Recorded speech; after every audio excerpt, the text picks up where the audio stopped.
still. Sí.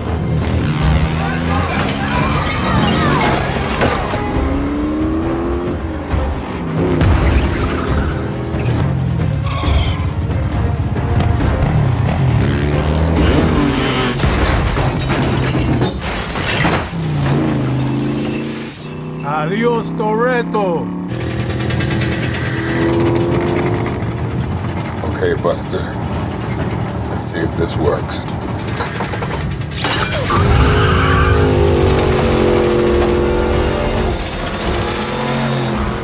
It's impossible.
Vamos.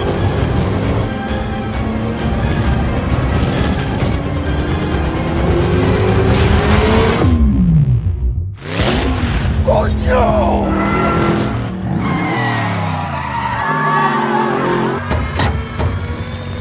Look out!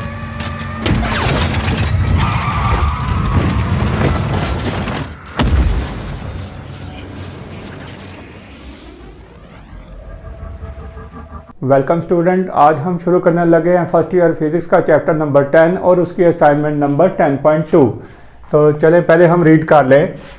During one cycle an engine extract 2.00 multiply 10 raise power 3 joules of energy from a heat reservoir and transfers 1.50 multiply by 10 raise power 3 joules a cold reservoir. Part A में find करना है find the thermal efficiency of the engine. Part B में क्या find करना होगा, how much work does this engine do in one cycle.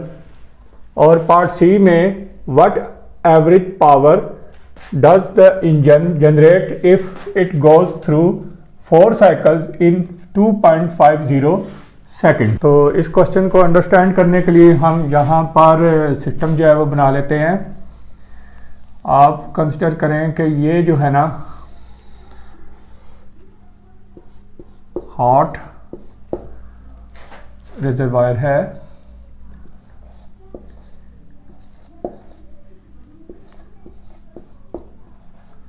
जिसका temperature T1 है और यहाँ से हीट जो है वो आगे इंजन को प्रोवाइड की जा रही है। ये इंजन है। इंजन का मकसद क्या है कि उसे कुछ काम हासिल करना। तो ये समझें कि ये कुछ वर्क जो है वो परफॉर्म कर रहा है और ये जो हीट है इसको हम Q1 कंसिडर करते हैं और जिसकी वैल्यू है 2.00 मल्टीप्लाई 10 रेज़ पावर 3 जूल्स। अब कुछ वर्क परफॉर्म हुआ तो ये हीट जो है इसका कुछ हिस्सा नीचे कोल्ड रिजर्वर की तरफ चला गया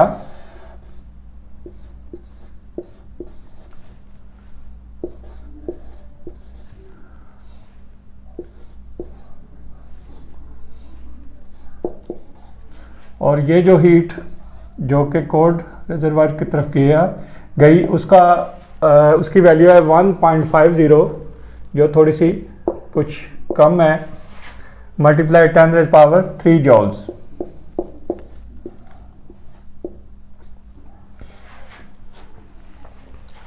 तो ये जो है पोर्शन, ये T2 यानी इसका टेम्परेचर जो है हुआ।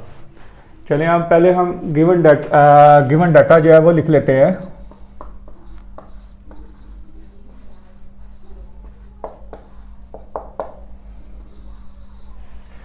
गिवन डाटा में क्या होगा, हीट सप्लाइड कितनी हो रही है जो कि यहाँ से इंजन की तरफ जा रही है,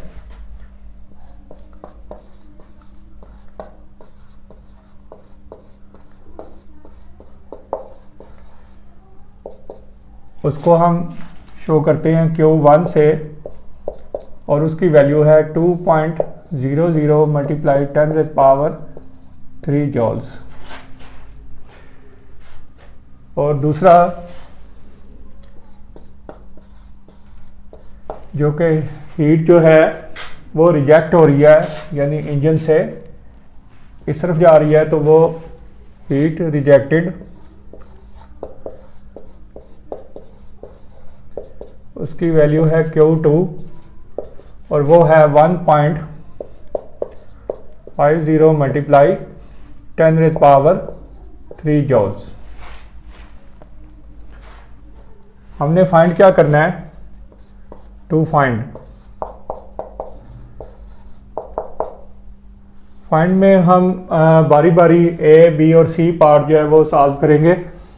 तो पहले हम पार्ट A के लिए लिख लेते हैं कि thermal efficiency of the engine, यानी कि find the thermal efficiency of the engine है, तो वो हम लिख लेते हैं thermal efficiency of the engine.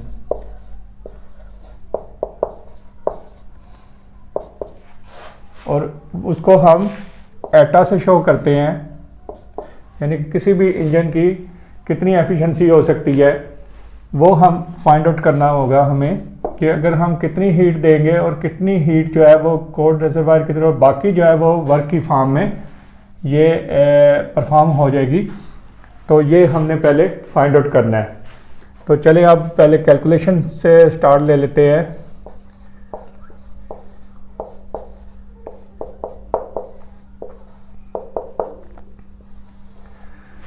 आपको मालूम होगा कि एफिशिएंसी का फार्मूला क्या होता है, eta is equal to 1 minus Q2 over Q1।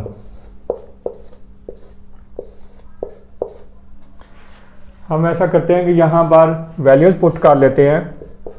1 minus Q2 की वैल्यू है 1.50 मल्टीप्लाई 10⁻³ अपॉन Q1 की 2.00 मल्टीप्लाई बाई 10⁻³।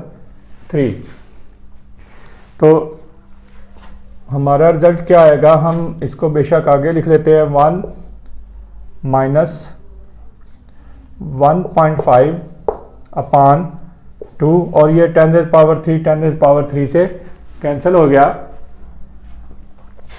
और जब हम इसे सॉल्व करेंगे तो हमारा रिजल्ट क्या आएगा, 0.25। और ये इसकी एफिशिएंसी हो गई। एफिशिएंसी को हम परसेंटेज में भी लिख लेते हैं कि हम एटा परसेंटेज लिखेंगे, और यहाँ पर क्या लिखेंगे, 0.25 मल्टीप्लाई बाई 100%। तो हमारा आंसर क्या आएगा, वो आएगा 25%। तो इसका मतलब है कि ये जो एफिशिएंसी इसकी कितनी बनी, वो आई 25%, यानी कि ये इंजन जो है वो 25% जो है वो एफिशिएंसी जो है वो दे रहा है। तो इस तरह से हमारा पार्ट ए जो है वो कंप्लीट हो गया। अब हम पार्ट बी स्टार्ट करते हैं। तो पार्ट डी को फाइंड आउट करने के लिए आएगा, how much work does this engine do in 1 cycle.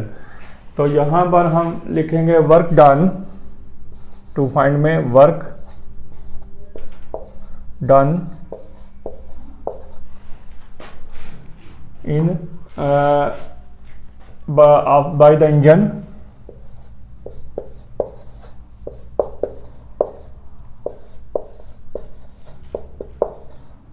in one cycle.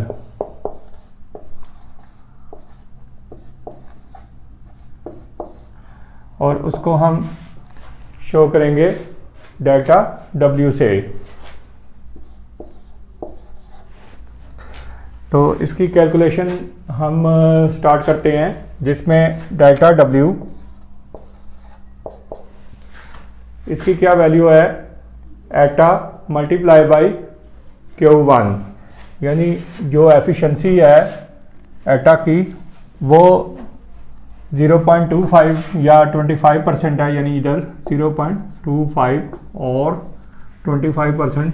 तो वो हम पहले डेल्टा W का फार्मूला लिख लेते हैं, एटा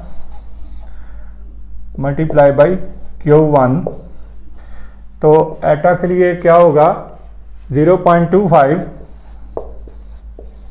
मल्टीप्लाई बाई Q1 की वैल्यू 2.00 मल्टीप्लाई 10⁻³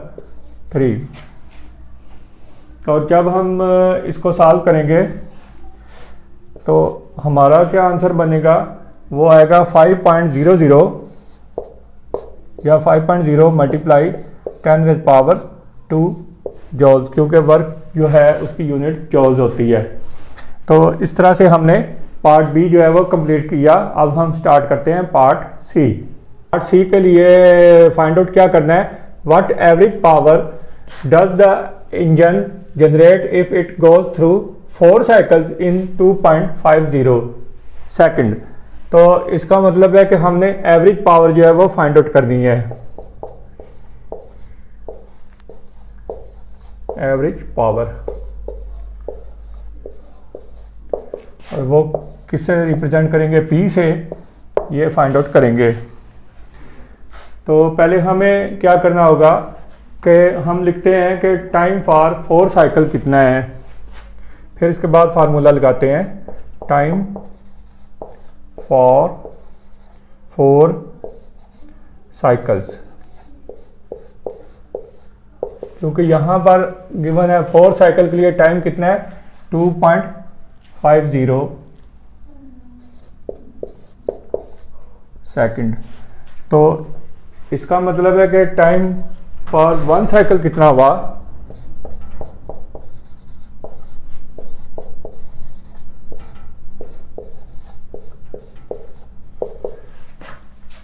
यानी कि इसके 4 साइकिल की जगह 1 साइकिल का करना है, तो वो हम लिखेंगे 2.50 डिवाइडेड बाई 4। तो हमारा रिजल्ट आएगा 0.625 सेकंड। और ये क्या है, ये डेल्टा T की वैल्यू आ जाएगी।